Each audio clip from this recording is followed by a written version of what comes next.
தமிழ் சினிமாவில் அதிக சொத்து வைத்திருக்கும் 3 நடிகர்கள் யார் தெரியுமா? நம்பர் 1. முதலாவது ரஜினிகாந்த். சம்பளத்தில் மட்டுமல்ல, ஒட்டுமொத்த சொத்து மதிப்பிலும் நம்பர் 1ஆக சூப்பர் ஸ்டார் ரஜினிகாந்த் இருக்கிறார். ரஜினியின் சொத்து மதிப்பு 1800 கோடி வரை இருக்கலாம். நம்பர் 2. இரண்டாவது விஜய். ரஜினிக்கு அடுத்ததாக தமிழ் சினிமாவில் அதிகம் சம்பாதிக்கும் நடிகராக நடிகர் விஜய் உள்ளார்.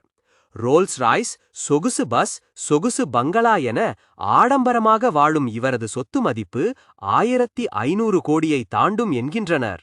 நம்பர் 3. மூன்றாவது சூர்யா. ஒரு கட்டத்தில் விஜயை விட அதிக சம்பளம் வாங்கியவர் நடிகர் சூர்யா. சமீபகால சறுக்கல்கள் இல்லாவிட்டால் சூர்யாவின் சொத்து மதிப்பு அதிகரித்திருக்கும். தற்போது சூர்யாவின் சொத்து மதிப்பு 630 கோடி அளவில் உள்ளது. இந்த 3 நடிகர்களில் உங்களுக்கு பிடித்த நடிகர் யார் என்று கமெண்டில் சொல்லுங்கள்.